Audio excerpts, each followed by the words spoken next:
Hello student, कैसे हैं आप सभी। उम्मीद करते हैं आप सभी ठीक होंगे और अपने बोर्ड एग्ज़ाम का प्रिपरेशन सभी अच्छे ढंग से कर रहे होंगे।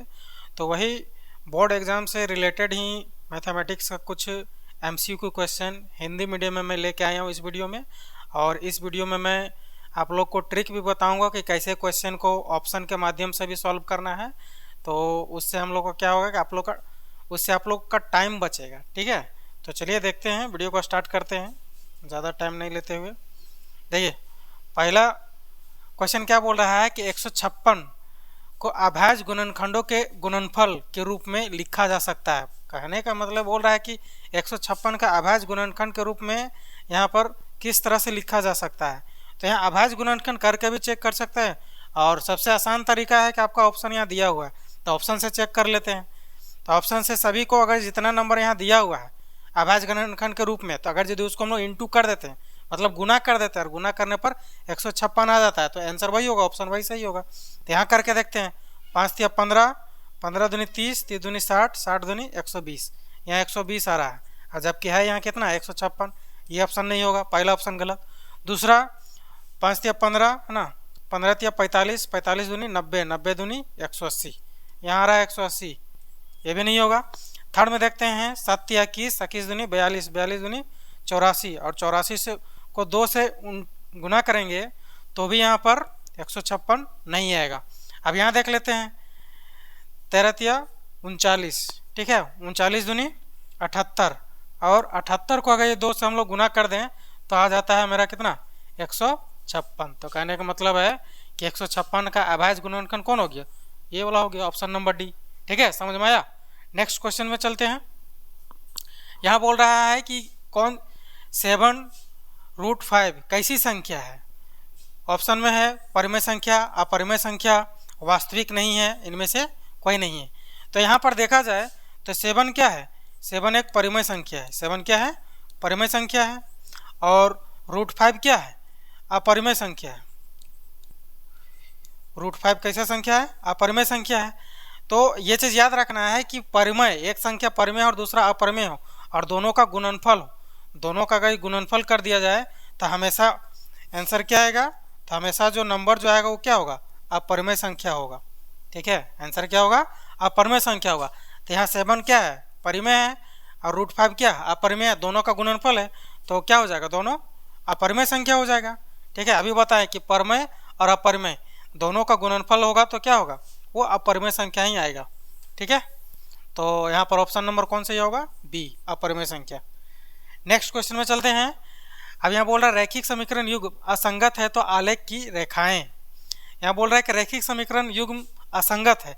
असंगत कहने का मतलब कि कोई सोल्यूशन नहीं है, दो रैखिक समीकरण है और उसका कोई भी सोल्यूशन नहीं है।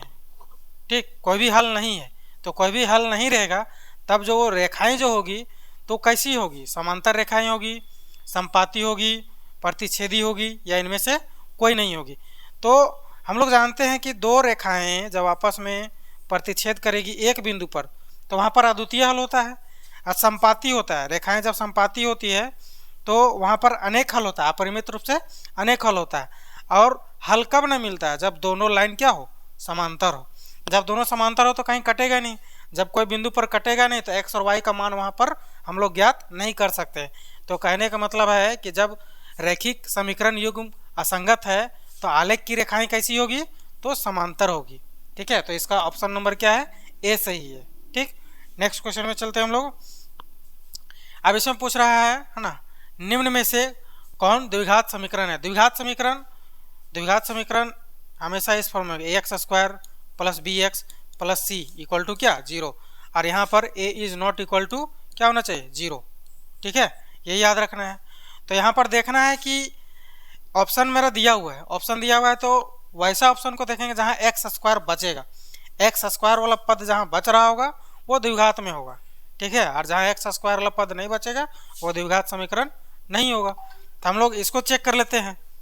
यहाँ देखिए, ये दोनों की इंटू करेंगे तो यहाँ x² आ जाएगा ना, और यहाँ कितना हो जाएगा 3x। इससे कोई मतलब नहीं, हमको x² वाला मतलब यहाँ थोड़ा सा ही गलत टाइप हुआ है, यहाँ पर होगा x² - 7। तो यहाँ भी x² है, यहाँ भी x² है, दोनों कैंसिल हो जाएगा। तो यहाँ x² वाला टर्म बचा नहीं ना बचा, एक्स स्क्वायर वाला पद नहीं बचा, मतलब ये ऑप्शन गलत है। अब इसमें चेक करते हैं, तो यहाँ तो साफ साफ दिख रहा है कि एक्स स्क्वायर का पद है ही नहीं, ये ऐसे गलत है। यहाँ पर देख लेते हैं, यहाँ एक्स स्क्वायर का पद दिख रहा है, यहाँ भी एक्स स्क्वायर का पद दिखेगा, निकलेगा ना, ए माइनस बी का होल स्क्वायर में टूटेगा, प्लस 4 हो जाएगा, माइनस आगे कुछ भी उससे हमको नहीं लेना देना।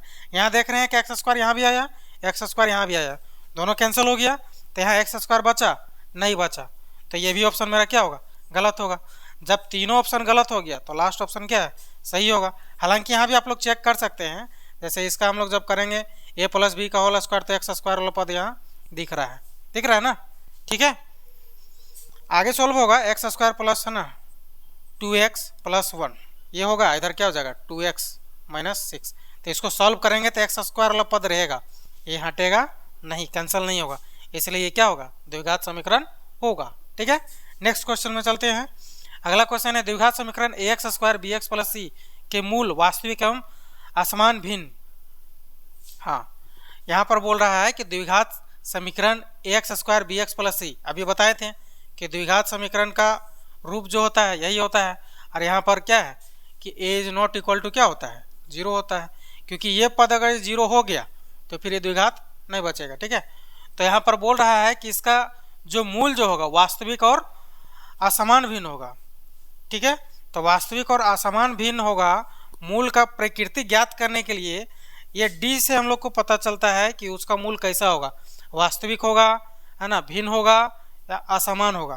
तो यहाँ पर वास्तविक एवं असमान, वास्तविक होने के लिए सबसे पहला कंडीशन है कि डी जो है वो 0 से बड़ा होना चाहिए या 0 होना चाहिए, तब वास्तविक होगा।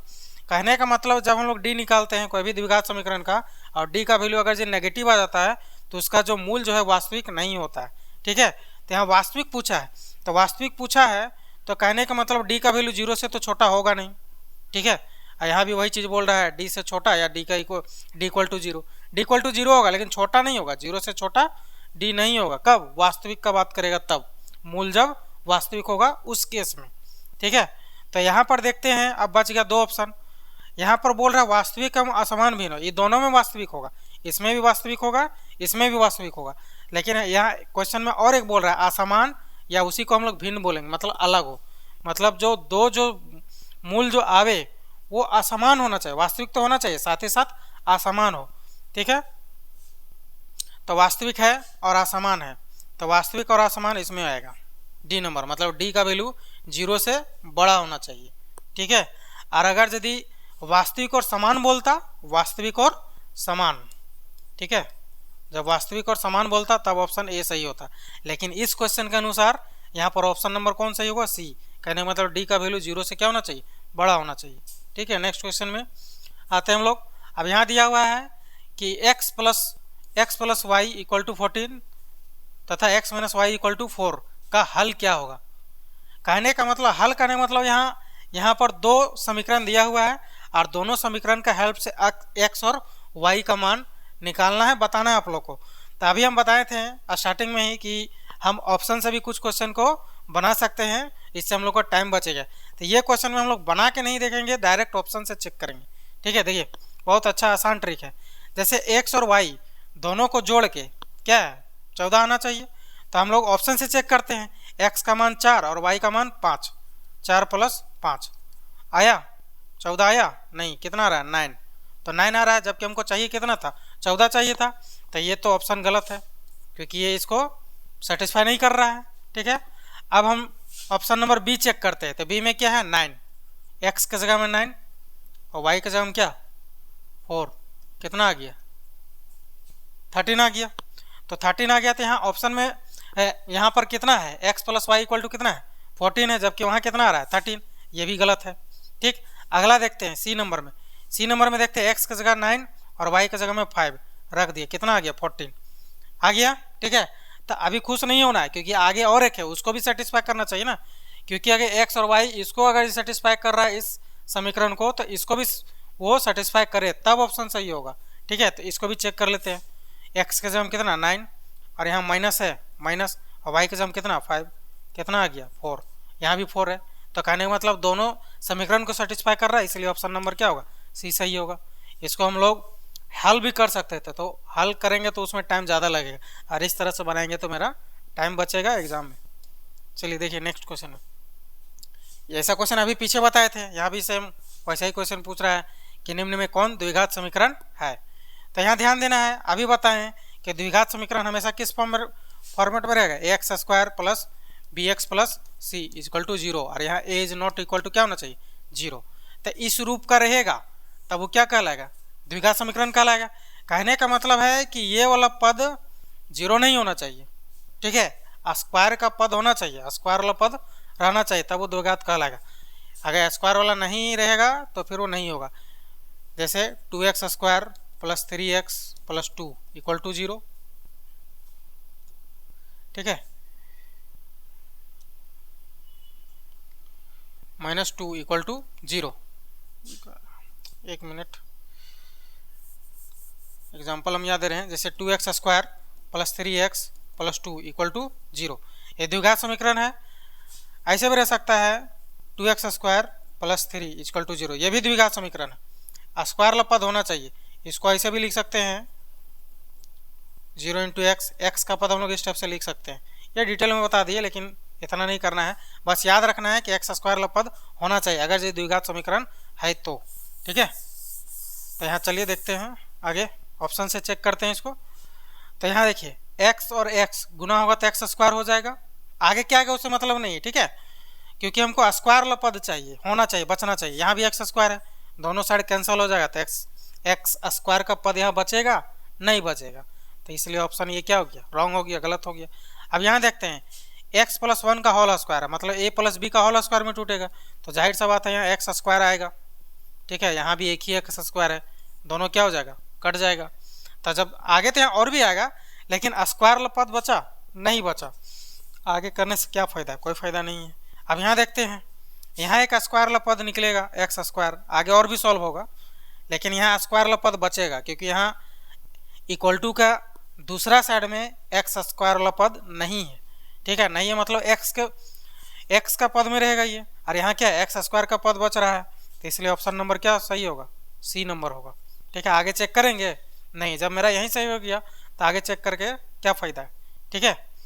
नेक्स्ट क्वेश्चन, अब यहाँ देखिए बोल रहा है ए बी सी में यदि A C square equal to A B square plus B C square है तो कौन सा कोण, ए बी सी एक त्रिभुज दिया हुआ है, और इसमें एक कंडीशन दिया हुआ है कि भुजा जो ए सी है उसका वर्ग जो है वो भुजा ए बी का वर्ग प्लस है ना भुजा बी सी का वर्ग के बराबर है, दोनों का जोड़ के बराबर है, ठीक है। तो ये बोल रहा है तो कौन सा कोण 90 होगा, मतलब एक त्रिभुज है ना यहाँ पर, तो त्रिभुज में 3 कोण होगा ए बी और सी, तो तीनों में से कोण 90 होगा, 90 डिग्री का होगा, ये बताना है।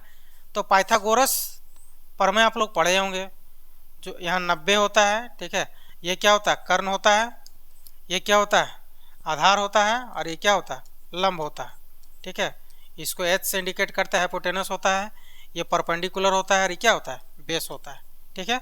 अब यहाँ पूछ रहा है, कंडीशन दिया हुआ है कि ए सी स्क्वायर, तो ए सी स्क्वायर तो ए, तो हम लोग जानते हैं कि एक समकोण त्रिभुज में कर्ण जो होता है ना, कर्ण जो भुजा होती है वो सबसे लंबी भुजा होती है, तो कर्ण है ये, तो कर्ण है, तो कहने का मतलब है कि ए सी, ठीक है, ए सी हो गया कर्ण, तब यहाँ बनेगा कौन, बचा कौन बी, तो कर्ण का विपरीत दिशा में विपरीत, ठीक है, जो भुजा जो कर्ण जो होता है उसका विपरीत में क्या होता है 90 डिग्री का कोण बनता है, ठीक, तो 90 डिग्री का कोण कहाँ बनेगा बी में, कौन वाला होगा 90 डिग्री, कौन सा कोण होगा बी, ठीक है, समझ में आया। तब नेक्स्ट क्वेश्चन में चलते हैं। हाँ, यहाँ पर 1 माइनस, देखिए क्वेश्चन क्या बोल रहा है 1 माइनस 10 स्क्वायर 45 डिग्री, और फिर डिवाइड में है, ठीक है, बटा में है 1 प्लस 10 स्क्वायर 45 डिग्री, इसका मान क्या होगा। तो 1045 का वैल्यू हम लोग को जानना पड़ेगा, 1045 का वैल्यू कितना होता है, तो आप लोग सब जानते हैं 1 होता है ना, ठीक है। तो यहाँ पर वैल्यू पुट करते जाते हैं, आप 1045 का स्क्वायर है तो 1 का स्क्वायर करेंगे तो 1 ही आएगा, यहाँ पर भी 1 और 1 का स्क्वायर करेंगे तो 1 ही आएगा। अब ऊपर में देखने से साफ पता चल रहा है 0 आ रहा है, अब नीचे क्या आ रहा है उससे क्या लेना देना है, 0 आंसर होगा, ठीक है, तो ऑप्शन नंबर क्या होगा डी मेरा करेक्ट होगा, ठीक है। नेक्स्ट क्वेश्चन, ये जो क्वेश्चन है वो वृत्त से संबंधित है, ठीक है। तो यहाँ क्या बोल रहा है, एक बिंदु Q से एक वृत्त पर स्पर्श रेखा की लंबाई 24 सेंटीमीटर है और तथा Q की केंद्र से दूरी 25 सेंटीमीटर है वृत्त की त्रिज्या। तो इस तरह का क्वेश्चन सबसे पहले पढ़ के और कोशिश कीजिएगा कि उसका फिगर दिमाग में आ जाए, या तो कॉपी में थोड़ा सा तुरंत मतलब फोटो बना लीजिएगा, ठीक है, उसका फिगर बना लीजिएगा। देखो देखिए क्या बोल रहा है कि एक बिंदु Q से, एक कोई बिंदु है, ठीक है, और उस बिंदु से क्या बोल रहा है, एक वृत्त पर स्पर्श रेखा की लंबाई, एक वृत्त है, ठीक है, मान के चलते हैं एक वृत्त हो गया, ठीक है, एक वृत्त है। अब एक बिंदु हो गया Q और यहाँ से एक स्पर्श रेखा खींची जा रही है। स्पर्श रेखा मतलब जो वृत्त को केवल स्पर्श करे, ठीक है, काटे नहीं उसको, केवल स्पर्श करे। तो स्पर्श किया तो बोल रहा है कि एक बिंदु Q से एक वृत्त पर स्पर्श रेखा की लंबाई कितना है, 24 सेंटीमीटर। ये कितना है, 24 सेंटीमीटर, ठीक है, तथा Q की केंद्र से दूरी 25 सेंटीमीटर है। Q जो है केंद्र से, केंद्र वृत्त का केंद्र ये है, तो यहाँ से इसका दूरी कितना है, 25 सेंटीमीटर है, ये बोल रहा है, ठीक। तो वृत्त की त्रिज्या क्या है, तो इस वृत्त का त्रिज्या क्या होगा, ये है, मान लेते हैं कि ये क्या है, त्रिज्या है। तो हम लोग जानते हैं वृत्त की त्रिज्या इसका एक प्रॉपर्टी है, वृत्त की त्रिज्या क्या होती है, वृत्त की त्रिज्या, ठीक है, स्पर्श रेखा पर क्या होती है, लंब होती है, स्पर्श रेखा पर लंब होती है। लंब करने का मतलब 90 डिग्री का कोण बनाती है। तो जब 90 डिग्री का कोण बनाएगी तो ये कैसा त्रिभुज होगा, समकोण त्रिभुज हो जाएगा। अब जब समकोण त्रिभुज हो जाएगा तो हम लोग जानते हैं कि 90 का विपरीत कौन होता है, कर्ण होता है, ठीक है, कर्ण होता है, ये क्या हो जाएगा, आधार हो जाएगा, और ये क्या हो जाएगा, लंब। तो हम लोग जानते हैं कि कर्ण का स्क्वायर, तो कर्ण का स्क्वायर, तो कर्ण यहाँ कौन है, 25 वाला है, 25 वाला जो भुजा है वही हो जाएगा। तो कर्ण का स्क्वायर इक्वल टू क्या होता है, आधार का स्क्वायर। तो आधार यहाँ कौन है, यहाँ त्रिज्या नहीं मालूम, तो त्रिज्या को हम लोग आर मान सकते हैं, आर हो जाएगा यहाँ आर का स्क्वायर, और प्लस क्या हो जाएगा, लंब का स्क्वायर। लंब कितना है, 24 का स्क्वायर हो जाएगा, ठीक है। तो 25 का स्क्वायर कितना, 625, ठीक है, आर स्क्वायर इसका हो जाएगा कितना, 576। अब इसको जब हम लोग कैलकुलेट करेंगे तो 625 में 576 घट जाएगा, ठीक है, और इधर कितना है, आर स्क्वायर। तो यहाँ जब घटेगा तो कितना बचेगा, 9, ठीक है, यहाँ 9 हो गया है ना, 49 आएगा। तो यहाँ साफ साफ दिख रहा है आर का वैल्यू कितना निकल गया, आर का वैल्यू हो गया 7। तो यहाँ पर ऑप्शन नंबर कौन सही होगा, ए नंबर, ठीक है। कहने का मतलब इस वृत्त की त्रिज्या कितना है, 7 सेंटीमीटर है, ठीक है। तो आज की वीडियो में इतना ही, ठीक है, आगे नेक्स्ट वीडियो।